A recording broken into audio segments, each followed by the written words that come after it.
At kung makikita nyo po ay finally fully verified na nga po yung GCash account ko. What's up sa inyo mga katropa? Kamusta kayo? At kamusta naman ako? You know! So ngayon for today's video ay magkakaroon na naman tayo ng isang simpleng tutorial na kung saan ituturo ko sa inyo kung paano mag-fully verified ng isang GCash account gamit ang PhilHealth ID at Student ID. Yes, pwede na po ulit natin gamitin yon, pero bago tayo magsimula, pasok, intro!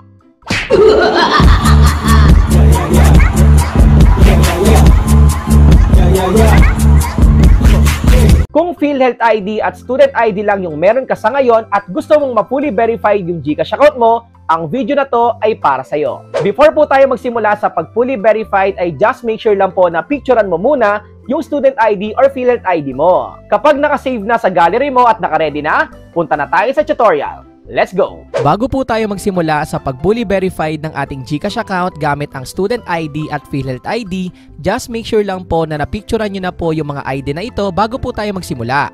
At ngayon, simulan na po natin.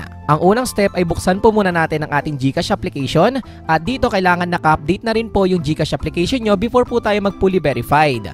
Dito ay pindutin lang po natin yung profile na nasa baba para makita po natin yung status ng ating GCash account. At kung makikita nyo po ay finally fully verified na nga po yung GCash account ko. Mas maganda po talaga kung naka-fully verified yung GCash account dahil magagamit po natin lahat ng features ng ating GCash. So dito pwede tayong mag-buy ng load, mag-pay ng bills, mag-send ng money, mag-cash in, mag-bank transfer at marami pang iba. Kaya ngayon ay mag-fully verified na tayo, i-exit po muna natin dito, scroll down lang po natin, makikita po natin dyan yung help sa baba at pindutin lang po natin yan. At dahil nga Student ID at PhilHealth ID nga yung available na ipapasa natin na ID ay pindutin lang po natin yung Visit Our Help Center. Dito po kasi tayo magkakaroon ng chance para makapag-submit po tayo ng concern or ticket kay GCash. At dito dahil may concern po tayo sa ating GCash verification sa account natin, dito po sa Product and Services, pindutin natin yung Your Account. At ang next step ay kailangan lang po nating scroll down para makita po natin yung mga kategory na pwede po nating magamit. I-click lang po natin dito yung Verify Your Account.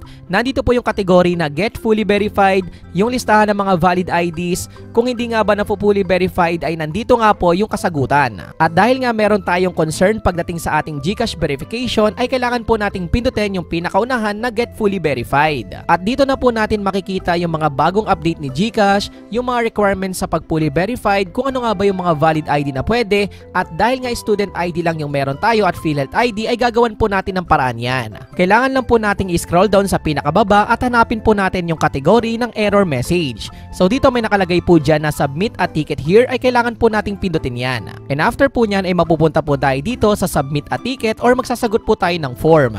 Ang kagandahan lang dito sa sasagutan po nating form ay automatic na pong naka-fill out yung mismong email address, GCash registered full name, yung country, kung nasaan tayo at yung mobile number. So dito ang ma-advise ko lang sa inyo ay kailangan nyo pong i-double check na maigi yan kung tama nga po. At kung okay naman at na-double check mo na maigi ay kailangan lang po nating i-scroll down at puntahan po natin yung Your Account Type. At dito may lalabas po dyan na 4 na pagpipilian pero dahil regular account yung account ko, ito po yung pipiliin ko. At ang next naman po ay ang ID submitted for verification. So dito maraming valid IDs, scroll down lang po natin at lalabas po dyan yung iba't ibang valid IDs na available pero dito pindutin lang po natin yung others na nasa baba. Dahil nga Student ID or PhilHealth ID yung gagamitin natin. At para malaman po ni GCash kung Student ID or PhilHealth ID yung isasubmit po natin sa kanila na ID, kailangan maging specific po tayo dito. Dito po sa may specify here ay ilagay nyo lang po kung Student ID or PhilHealth ID yung ipapasa po natin sa kanila. Again, depende po sa inyo yan kung ano nga ba yung valid ID na meron po kayo. At ang next step naman po ay ang paglalagay ng description or yung concern natin kay GCash. So dito ilalagay nyo lang po yung Hi GCash, I want to submit my Student ID or my PhilHealth ID, depende po sa inyo yan, for my GCash account to be fully verified. Kindly assist me regarding my concern on verifying my account. I only have Student ID or PhilHealth ID and I want my GCash to be fully verified. Thank you. Wag na wag po kayo mag-alala dahil ilalagay ko naman po yung description o yung concern nyo kay GCash na pwede nyo pong gayahin dyan sa may pinned comment section sa baba. Again, hindi na po kayo mahihirapan dahil pwede nyo na po kopyahin or i-copy sa pinned comment section sa baba yung ginawa ko po dito or yung nilagay natin dito. Kung babasahin nyo pong mabuti, ang nilagay po natin dito ay yung concern natin regarding sa kung ano nga ba yung valid ID na meron tayo. So far, ang nilagay po natin dito ay ang student ID or PhilHealth ID, kung ano nga ba yung meron kayo. And also, nagpapa-assist tayo na sana ma-fully verified pa rin yung GCash account natin gamit lamang yung valid ID natin na student ID or PhilHealth ID. After po natin mailagay yung concern natin na ipapadala natin kay GCash, ang next step naman po ay makikita nyo po dyan yung checkbox na dalawa. So ang gagawin lang po talaga natin dyan ay kailangan lang po nating pindutin yung dalawang checkbox na yan na kung saan nag-agree po tayo na lahat ng information ay accurate. And after po nyan, ang next step naman po ay kailangan lang po nating scroll down. Kailangan na po nating mag-attach or magpasa ng valid ID na pinicturean po natin kanina. So dito kailangan lang po nating pindutin yung add file na makikita nyo po dyan sa may gitna. Again, nabanggit ko nga po kanina na before po tayo magsimula ay mas maganda kung nakasave na po sa inyong mga gallery yung pinicturean nyo pong valid ID ninyo. At dito, hintayin lang po natin na ma-upload yung mismong valid ID natin. Kapag nakita nyo na po na ganyan yung itsura ng file type ay okay na po yan. Ang simpleng may advice ko lang po sa inyo ay just make sure lang po na malinaw yung pagkaka-picture nyo sa valid ID po ninyo. And also, dapat sa'yo mismo yung valid ID na yon at hindi po expired. At kung okay ka na at na-double check mo na lahat ng ipapasa nating information, ay pindutin mo lang po yung submit na nasa baba. After po natin magpasa ng ticket kay GCash, ay kailangan po muna natin maghintay within 7 days. Ang tanong, bakit nga ba? Dadaan po muna kasi yan sa review and approval ni GCash na kung saan i-check mismo yung pinasa po natin. Kasama na po doon yung valid ID natin. Ang simpleng paalala ko lang po sa inyo ay just make sure lang po na malinaw yung pagkaka-picture nyo sa valid ID na ginamit nyo, and also dapat yung valid ID ay hindi po expired.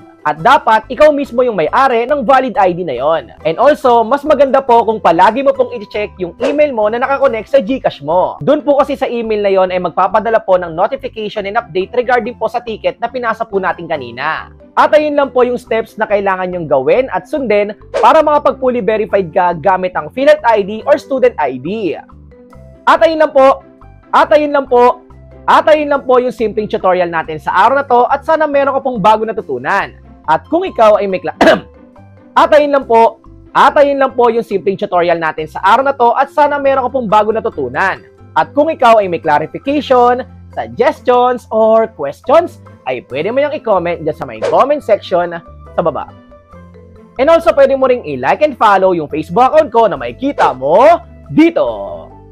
At syempre, kung bago ka lang at napadaan ka dito sa YouTube channel ko, ay welcome na welcome ka. Pwede ka mag-subscribe at pinutin ang may wagang notification bell para sure at 100% sure na updated ka sa mga future uploads ko. Yun na! Peace out! Like, comment, subscribe! Peace! One love!